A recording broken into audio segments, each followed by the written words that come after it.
Alors si vous souhaitez faire un business en ligne mais sans forcément montrer votre tête parce que vous n'avez pas envie ou parce que vous n'avez pas le droit par rapport à votre métier, cette vidéo est faite pour vous. Bonjour et bienvenue dans cette nouvelle vidéo. Si c'est la première fois que vous venez sur cette vidéo, je suis Nina Abo, je travaille dans le marketing internet et je suis spécialisée dans le marketing d'affiliation. Alors dans cette vidéo, on va voir 7 business sans montrer sa tête et à chaque fois je vais vous expliquer les avantages et les inconvénients.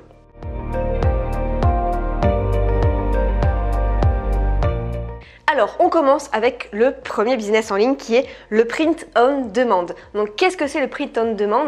C'est en fait, si vous voulez, vous allez créer votre propre marque et il va y avoir la création de produits seulement quand une personne a commandé.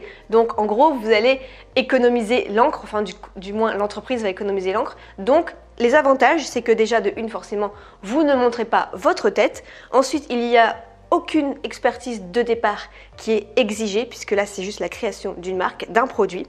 Vous pouvez exprimer pleinement votre créativité si c'est quelque chose qui vous booste au quotidien. Il n'y a pas de stock inutile, comme je l'ai dit, le print on demand, en fait on imprime ce qui est nécessaire seulement dès qu'il y a une commande, donc ça évite le gaspillage. Pas besoin d'avoir de capital de départ, ça c'est bien aussi parce que d'abord on attend que la commande se fasse, vous encaissez l'argent et ensuite seulement vous partagez les différents coûts.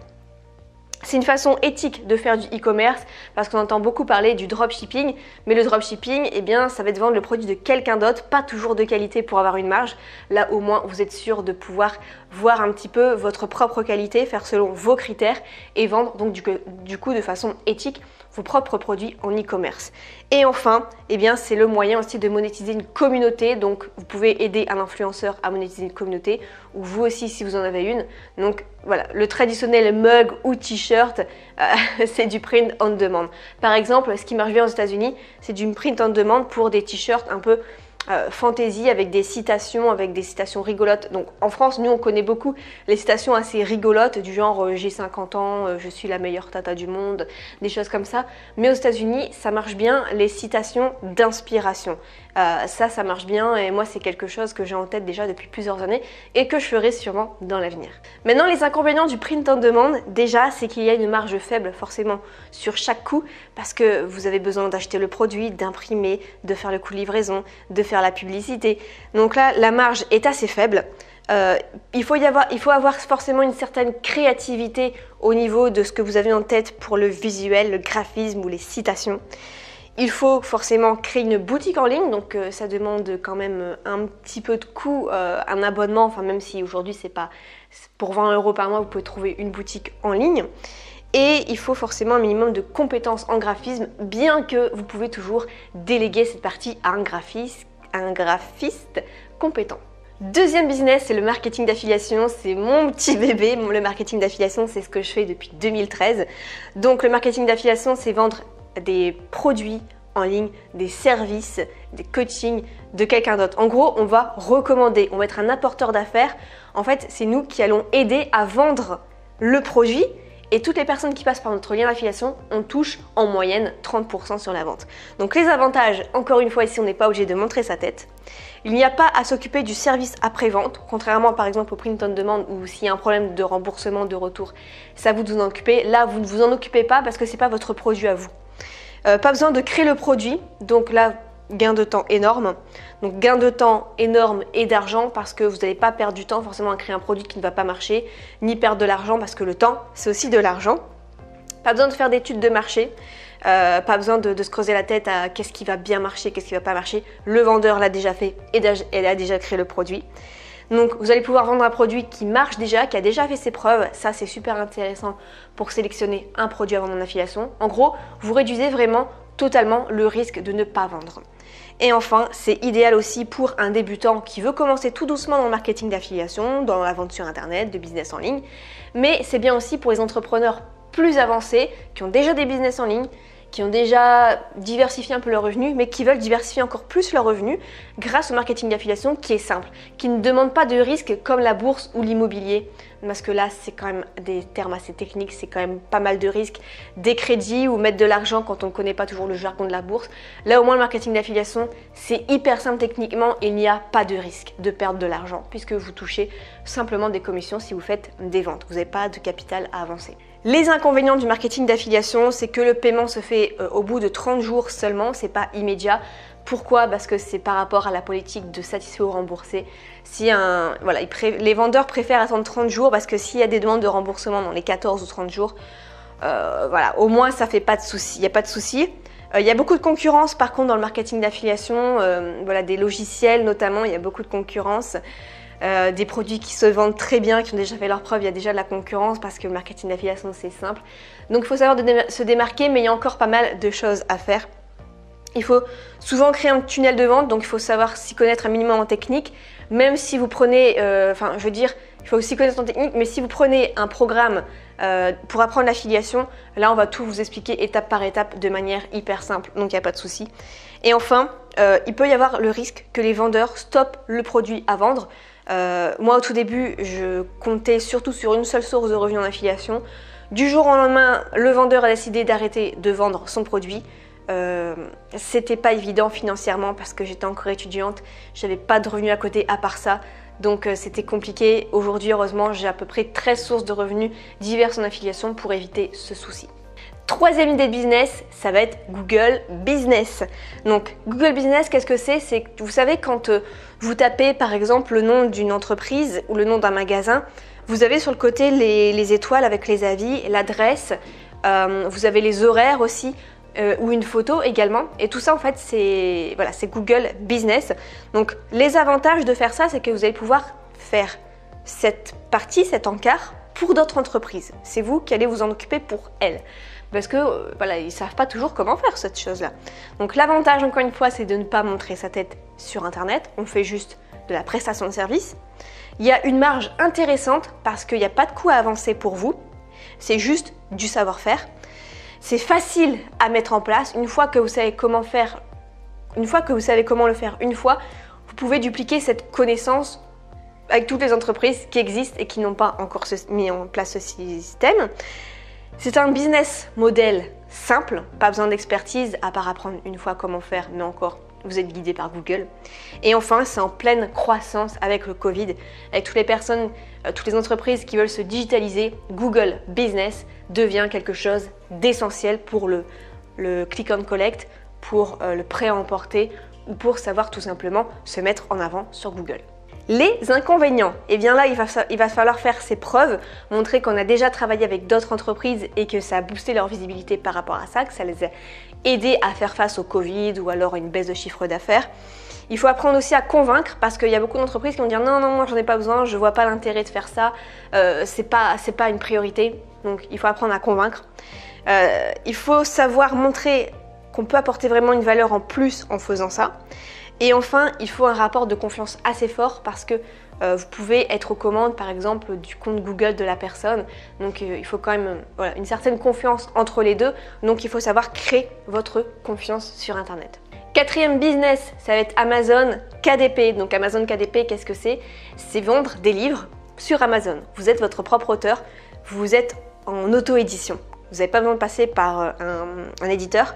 Vous publiez vous-même votre livre directement sur Amazon. Et ça, c'est en pleine expansion également.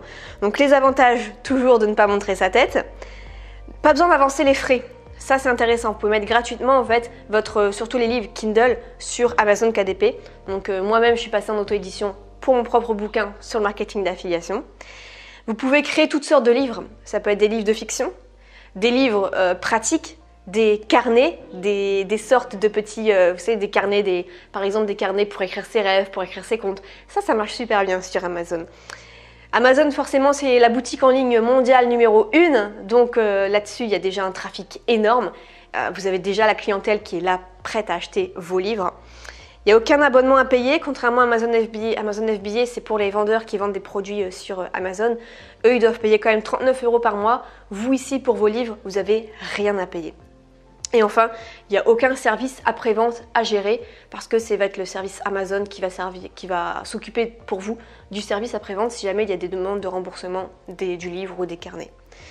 Passons maintenant aux inconvénients d'Amazon KDP. Eh bien, il y a beaucoup de concurrence parce que c'est quelque chose en pleine expansion. Le paiement, par contre, là, cette fois-ci, se fait à J plus 60 jours. Donc, vous devez attendre 2 mois avant d'être payé. Et la part qui vous revient sur les livres est assez faible.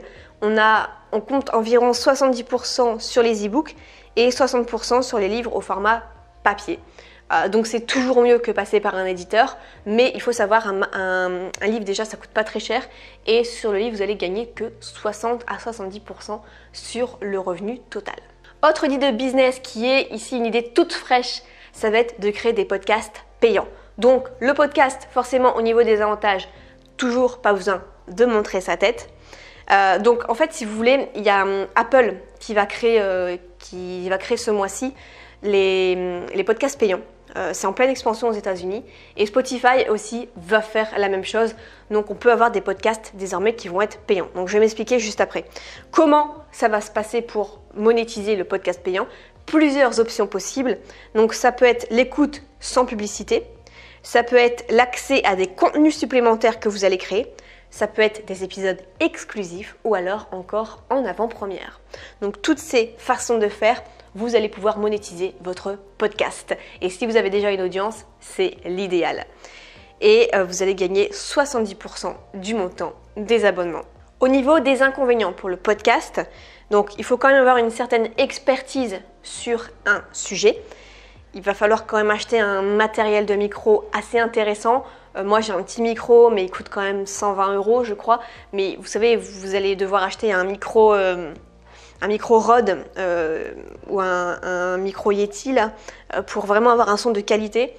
Le plus difficile quand même, c'est de se faire connaître, parce qu'il n'y a pas tout ce référencement, toute cette mise en avant possible avec les mots-clés et tout ça. Sur les podcasts, c'est assez compliqué. On est mis en avant grâce à des avis, notamment sur Apple Podcast. Et enfin, eh bien, il va falloir percer dans ce nouveau business, parce que c'est un tout nouveau business model. Ici, un service de spiritualité, c'est-à-dire que vous allez pouvoir proposer vos services, par exemple, en numérologie, en tarologie, en voyance, avec une question précise, la loi d'attraction, apprendre des choses au niveau de la spiritualité, ou proposer ses services. Et ça, c'est possible sur le site spiritualité.com. Donc là, les avantages, toujours, il n'y a pas besoin de montrer sa tête. Du moins, vous pouvez avoir votre photo, mais encore, vous n'êtes pas obligé de mettre votre photo à vous. C'est un peu comme 5euros.com, mais avec des services plus haut de gamme et spécialement pour la spiritualité. Donc, les prix sont assez intéressants. Ça varie entre 15, c'est assez rare 15, c'est plutôt aux alentours de 50 €. Et ça peut aller jusqu'à 200 € en moyenne. Ça varie entre 50 et 200 €. Donc c'est super intéressant pour le domaine de la spiritualité, où c'est un domaine assez compliqué à monétiser. Et là, ça a été possible sur le marché français, grâce à Anthony Nevo d'ailleurs. Donc c'est un business qui a vraiment du potentiel, parce que plus que jamais, les gens veulent se tourner vers la spiritualité. Il y a encore peu de concurrence, vraiment, il y a très peu de concurrence sur ce site-là. Donc si vous avez un savoir-faire, une passion dans le domaine de la spiritualité, foncez vers ce site, proposez vos services. Il n'y a pas besoin d'avoir une boutique en ligne, vous faites votre annonce directement sur le site. Et enfin, c'est une clientèle qualifiée, parce que c'est eux qui démarchent d'aller chercher eux-mêmes les clients. Vous postez juste votre annonce. Les inconvénients, forcément, il faut avoir une expertise dans un domaine de la spiritualité. Il va falloir rendre des comptes, il va falloir vraiment faire le travail bien, parce que il va y avoir un système de notation, et il va falloir être disponible dès qu'une personne commande. Eh bien, vous allez devoir par exemple livrer la prestation dans les 3, 4, 5 jours. Et enfin, dernière idée de business, ça va être de faire des analyses. Donc des analyses, par exemple, les analyses de compte YouTube, de compte Instagram, de business en ligne. Donc vous allez analyser tout ça, vous allez faire une sorte d'audit, et vous allez dire ok, ça va, ça va pas, ça tu peux l'améliorer, ça tu le supprimes. Donc les avantages, pas besoin de montrer toujours sa tête. Vous allez pouvoir faire ça dans divers domaines. Par exemple, vous êtes bon en Instagram et vous êtes bon en YouTube. Vous pouvez proposer vos services dans ces deux domaines. Ça, vous avez une liberté aussi dans les horaires, parce que votre analyse, vous n'êtes pas obligé de la faire en direct avec la personne. Vous faites, quand vous avez 1 heure devant vous, vous filmez votre écran tout en expliquant, et après vous envoyez le lien de la vidéo. Il y a une vraie valeur ajoutée, parce que les gens recherchent énormément ça, parce qu'eux-mêmes, ils n'ont pas forcément le recul nécessaire. Moi-même, j'ai créé ce service de temps en temps, et là aussi, j'ai commandé ce service, parce que ça reste un service rare, vraiment de haute valeur ajoutée. C'est un service peu commun. Souvent, on va proposer soit des cours en ligne, soit du coaching.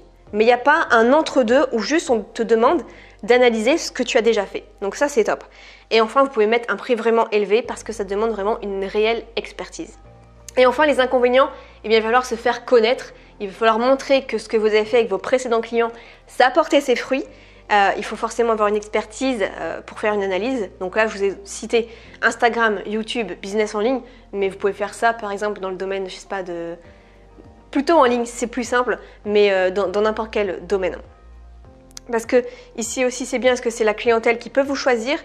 Par exemple, vous avez votre propre boutique en ligne et ça va être du bouche à oreille, je pense notamment, qui va se faire. Et enfin, il faut être quand même disponible pour répondre à la demande. Si vous n'avez toujours pas trouvé votre bonheur dans toutes ces idées de business en ligne, je vous laisse avec la prochaine vidéo qui est 47 idées de business en ligne. Ciao!